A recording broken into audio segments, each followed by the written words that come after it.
वाहिगुरु जी का खालसा वाहिगुरु जी की फतेह। सिक्खी लहर की टीम के द्वारा ये यतन किया गया है कि मई और जून महीने दे विच थां पुर थां खास करके जिहड़े पेंडू इलाके ने उत्थे जाके गुरबाणी इतिहास और सिख रहत मर्यादा के नाल संबंधित विचार है जो वो संगतां दे नाल साझी की जाए। जिवें भाई साहब जी पहला ही बेनती कर रहे सन कि अज संसार के अंदर बहुत ज़्यादा नशा वध चुका है, बहुत ज़्यादा पखंड वध चुका है और जिहड़ा डेरेदारी सिस्टम है लगभग उन्हें सिखां नूं निगल लिया होया है। ते इहदे ऐसे भयानक समय दे विच जदों मनुख बेशक बाहरी विद्या के तौर पर पढ़िया लिखिया है पर पढ़िया होने के बावजूद भी वो किसी ना किसी वहम भरम भुलेखे का शिकार है। कोई किसी के दर पे जा रहा है, कोई किसी के दर तो जाके ते सुख चाहता है। पर सतगुरु जी कहते हैं कि भाई जरूरी नहीं है कि जिहदे कोल बाहरी विद्या होवे तो उहदे कोल अंदरूनी भी ज्ञान होवे, अंदरूनी भी चानण होवे। सतगुरु जी का बचन आसा की वार अंदर असीं पढ़ते हैं, जे सौ चंदा हुक्म है सूरज चढ़े हजार, इते चानण होंदे आ गुर बिन घोर अंधार। जे साडे कोल गुरु का ज्ञान नहीं तो साडी जिहड़ी सुरत है ये समझ नहीं सकती कि इस संसार समुंदर दे विचों असी विकारां तो किवें बचना है। वहम भरम पखंड है जिहड़ा भुलेखा है इहदे तो अपने आप नूं किवें निर्लेप रखना है। क्योंकि सतगुरु जी की बाणी अंदर बचन असीं पढ़ते हैं, गुर बिन घोर अंधार गुरु बिन समझ न आवे, गुर बिन सुरत न सिद्ध गुरु बिन मुक्त न पावे। एक टीचा लैके कि थां पुर थां जाके ये चर्चा संगतां दे नाल कीती जावे, एक जाग लग सके कि जेड़े असीं भरम पाल के बैठे हुए हाँ कि दूसरे दे कोलों बाणी पढ़नी, दूसरे दे कोलों कुछ भेटा दे के बाणी पढ़वाउणी ते उन्हां कईयां कहाइयां साखियां दे उत्ते विश्वास करके चलना, असीं उस भरम दे विचों बाहर निकल सकीए। क्योंकि कई बार जरूरी नहीं कि अखां नाल देखी हुई चीज़ भी सानू सच्चाई दसे, उहदे पिछे भी कई बार बहुत सारी ऐसियां गल्लां हुंदियां ने जिथों तक असीं पहुँच नहीं कीती हुंदी। जो दिस रहा हुंदा है असल विच कई बार वो भी सच्चाई नहीं हुंदी। इस तरह ही है कि जो संसार अंदर असीं देख रहे हैं वो जरूरी नहीं कि वो सच ही होवे। असीं कई बार दूसरे नूं देख के बड़े अपने आप दे विच निम्मो झोणे हो जाते हाँ कि ये बंदा बड़ा सुखदाई लगता है, इहदे कोल धन पदार्थ बहुत ने, इहदे घर दे विच बड़ी खुशी होएगी। पर जदों किसी दे नाल वाह वास्ता पैंदा है फिर पता लगता है कि वो कितना दुखी है, उहदे परिवार दे अंदर किन्नियां तरेड़ां पईयां होईयां ने, परिवार दे अंदर किन्नी बेइतफाकी है, किन्ना बेविश्वास साडे टब्बरां दे विच है। ये फिर पता लगता है जदों किसी दे नाल साडा वाह वास्ता पैंदा है। सतगुरु जी कहंदे ने कि जिस मनुख पै करूं बेनती सो अपने दुख भरिया। हर बंदा इस समय किसी ना किसी कारण दुखी है। जेड़े साडे कोल साधन ने ये ठीक है कि अज साडे कोल साधन बहुत ने, पर फिर भी कई बार साडी सोचनी विच ये गल आ जाती है कि गुआंढी कोल इन्ना कुछ है ते मेरे कोल आ कुछ है। थोड़ी जी सुरत जेकर पुरातन समय वाल लैके चलो ते अज दे मनुख दे कोल ते पुरातन समय एक बादशाह दे कोल जो साधन सन, अज दा मनुख उहदे नालों बहुत ज़्यादा अमीर है ते अगांह वधू है। इहदे कोल किन्ने साधन। एक बादशाह जे वो हाथी ते घोड़े ते सवारी करके मान लो कि लुधियाने तो दिल्ली तक जांदा सी तां उहनूं किन्ना टाइम लगदा, किन्ना सफ़र लगदा। ते अज मनुख दे कोल किन्ने साधन ने कि कुछ घंटियां दे विच उत्थे पहुंच सकदा है। हवाई सफ़र है, घंटा डेढ़ घंटा इत्थों दिल्ली तक लगेगा। जे गर्मी का मौसम है जिवें हुण है, होर गर्मी वधनी है, हुण असीं पੱਖਿਆਂ थले बैठे हैं, एसी असीं अपने घरां विच लै आंदे आ।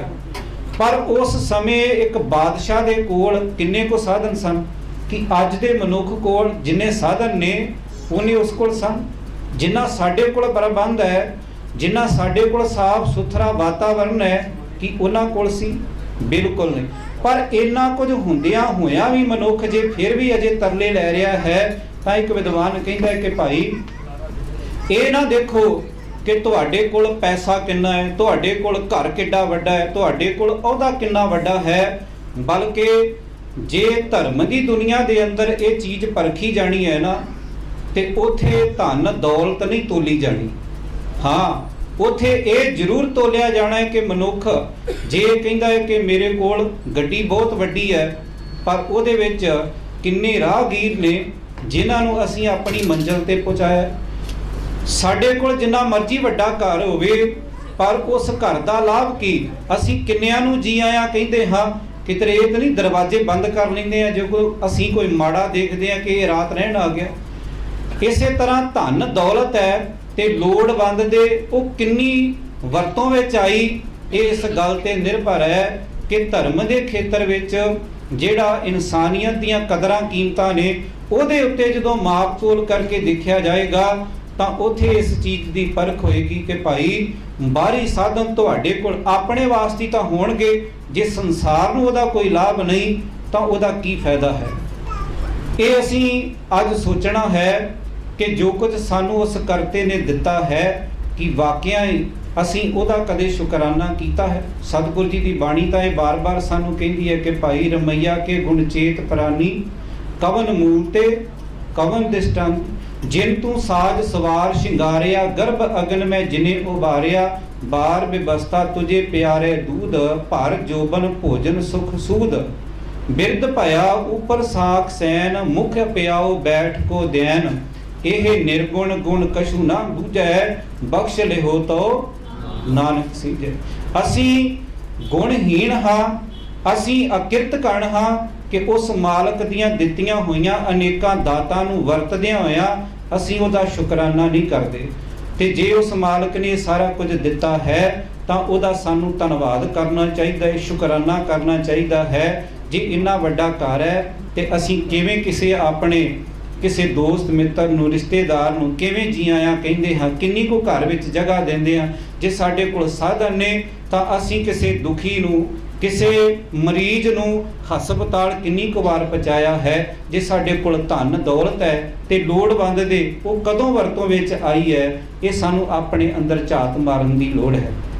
सिੱਖੀ लहर के तहत ये यतन किया गया है, बच्चियां दे नाल, नौजवानां दे नाल, परिवारां वालियां जिहड़ियां गल्लां बातां ने वो कीतियां जाण, क्योंकि आम तौर ते साडियां जिहड़ियां स्टेजां ने उत्थे बुलारे एक विशा तैयार करके ते बोल दिंदे ने, जिहड़ा बुलारा है वो बोल के चले जांदा है। कई बार संगत के मन में कई सवाल पैदा हो जाते हैं, भावें वो इतिहास नाल संबंधित होण, चाहे गुरबाणी जां सिख रहत मर्यादा दे नाल संबंधित होण, ਉਹਦਾ कोई जवाब नहीं दिता जाता, ऐसा मौका ही नहीं पैदा किया जाता। सो असी एक ये भी नाल थोड़ा जिहा यतन किया है कि जिथे आम जिहड़ी रवायती कथा विचार है, जिथे वो आप जी दे नाल कथा विचारां कीतियां जाणियां ने, उत्थे कुछ समा गुरबाणी इतिहास और सिख रहत मर्यादा दे नाल संबंधित संगत के मन में किसी तरह का कोई भुलेखा होवे, कोई शंका होवे, कोई सवाल जां कोई तुहाडा सुझाव होवे कि गुरमत नूं इस तरीके नाल प्रचारिया जा सकता है, उहदे वास्ते भी असीं इत्थे थोड़ा जिसनूं असीं विचार वटांदरा जां सवाल जवाब कहिंदे हां, उहदे वास्ते भी समा रखिया जाना है। मैं बेनती करांगा कि जितनी संगत आई है वो अपने सवाल लिखती तौर पर इत्थे भेज सकते हैं, जां जदों ये असीं समागम आरंभ करांगे कि सवाल जवाब विचार चर्चा, तो उस मौके भी आप जी सवाल लिखा सकते हो, तो वो सवाल इत्थे विचारे जाणगे। जिथे असीं ये सारा कुछ कीता है, शहरां विच तां ये मुश्किल नहीं है कि सानू गुरबाणी दीआं पोथियां, गुरबाणी दे गुटके जां इतिहास नाल संबंधित किताबां लैण वास्ते सानू बहुता सफ़र नहीं करना पैंदा। आम तौर ते वड्डे शहरां दे विच दुकानां उपलब्ध ने, पर पिंडां दे विच जिथे कि गुरबाणी इतिहास और मर्यादा नाल संबंधित लिटरेचर नहीं मिलता, असीं ये यतन किया है कि अपने नाल एक असीं स्टाल लैके जांदे हां, घट कीमत के उत्ते संगतां तक जिहड़ा चोणवां ਸਾਹਿਤ है, गुरमत ਸਾਹਿਤ है, वो पहुँचाया जा सके। और उस स्टाल के उपर ही गुरमत ज्ञान मिशनरी काल के जिन्ने बुलारे ने ਉਹਨਾਂ ਦੀਆਂ ਵੱਖ-ਵੱਖ ਵਿਸ਼ਿਆਂ ਦੇ ਉੱਤੇ ਜਿਹੜੀਆਂ ਵਿਚਾਰ ਚਰਚਾ ਨੇ, ਕਥਾ ਵਿਚਾਰਾਂ ਹਨ, ਉਹ ਸੀਡੀਆਂ ਵੀ ਉਪਲਬਧ ਹਨ। ਤੇ ਮੈਂ ਹੁਣ ਬੇਨਤੀ ਕਰਾਂਗਾ ਸਤਿਕਾਰਯੋਗ ਗਿਆਨੀ ਗੁਰਬਚਨ ਸਿੰਘ ਜੀ, ਪ੍ਰਿੰਸੀਪਲ ਗੁਰਮਤਿ ਗਿਆਨ ਮਿਸ਼ਨਰੀ ਕਾਲਜ, ਉਹ ਆਪ ਜੀ ਦੇ ਨਾਲ ਕੁਝ ਸਮੇਂ ਵਾਸਤੇ ਵਿਚਾਰ ਸਾਂਝੇ ਕਰਨਗੇ। ਇੱਕ ਆਪ ਜੀ ਦੇ ਗਿਆਤ ਹਿਤ ਦੱਸ ਦਈਏ ਕਿ ਜਿੱਥੇ ਇਹ ਸਥਾਨਕ ਸੰਗਤ ਇਸ ਦੀਵਾਨ ਦੇ ਵਿੱਚ ਹਾਜ਼ਰੀ ਭਰ ਰਹੀ ਹੈ, ਉੱਥੇ ਇੱਕ ਛੋਟਾ ਜਿਹਾ ਯਤਨ ਕੀਤਾ ਗਿਆ, ਕਿਉਂਕਿ ਬਹੁਤ ਸਾਰੀਆਂ ਸੰਗਤਾਂ ਦੀ ਮੰਗ ਸੀ ਜਿਹੜੀ ਵਿਦੇਸ਼ ਵਾਸਤੇ ਖਾਸ ਤੌਰ ਤੇ, ਕਿ ਅਸੀਂ ਇਹਨਾਂ ਵਿਚਾਰਾਂ ਤੋਂ ਵਾਂਝੇ ਰਹਿ ਜਾਂਦੇ ਹਾਂ। ਉਹਨਾਂ ਵਾਸਤੇ ਇੱਕ ਛੋਟੀ ਜਿਹੀ ਸਹੂਲਤ ਅਸੀਂ ਪੈਦਾ ਕੀਤੀ ਹੈ ਕਿ ਇੰਟਰਨੈਟ ਰੇਡੀਓ ਜਿਹੜਾ ਕਿ 24 ਘੰਟੇ ਚੱਲਦਾ ਹੈ, ਉਹਦੇ ਰਾਹੀਂ ਦੇਸ਼ ਵਿਦੇਸ਼ ਦੇ ਵਿੱਚ ਇਹਨਾਂ ਪ੍ਰੋਗਰਾਮਾਂ ਨੂੰ ਲਾਈਵ ਕੀਤਾ ਜਾ ਸਕੇ। ਸੋ ਇੱਥੇ ਵੀ ਜਿਹੜਾ ਸਮਾਗਮ ਚੱਲ ਰਿਹਾ ਹੈ, ਇਹ sikkhilehr.com gurmatgyan.com ਉਹਦੇ ਉੱਤੇ ਤੁਸੀਂ ਲਾਈਵ ਸੁਣ ਸਕਦੇ ਹੋ, ਜਾਂ ਜਿਨ੍ਹਾਂ ਕੋਲ ਸਮਾਰਟ ਫੋਨ ਨੇ ਉਹ ਉਹਨਾਂ ਫੋਨਾਂ ਦੇ ਉੱਤੇ ਵੀ, ਸਮਾਰਟਫੋਨ ਦੇ ਉੱਤੇ ਐਪਲ ਤੇ ਜਾਂ ਐਂਡਰੋਇਡ ਫੋਨ ਆਈਪੈਡ ਹਨ, ਉਹਨਾਂ ਦੇ ਉੱਤੇ ਇਹ ਐਪਲੀਕੇਸ਼ਨ ਡਾਊਨਲੋਡ ਕਰਕੇ ਤੁਸੀਂ ਲਗਾਤਾਰ ਇਹ ਸਮਾਗਮ ਨੂੰ ਸਰਵਣ ਕਰ ਸਕਦੇ ਹੋ। ਸੋ ਆਓ ਮੈਂ ਸੱਦਾ ਦਿੰਦਾ ਹਾਂ, ਗਿਆਨੀ ਗੁਰਬਚਨ ਸਿੰਘ ਜੀ ਆਪ ਸੰਗਤਾਂ ਦੇ ਨਾਲ ਵਿਚਾਰ ਸਾਂਝੇ ਕਰਨਗੇ। ਕੋਈ ਭੁੱਲ ਚੁੱਕ ਲਈ ਖਿਮਾ। ਵਾਹਿਗੁਰੂ ਜੀ ਕਾ ਖਾਲਸਾ, ਵਾਹਿਗੁਰੂ ਜੀ ਕੀ ਫਤਿਹ।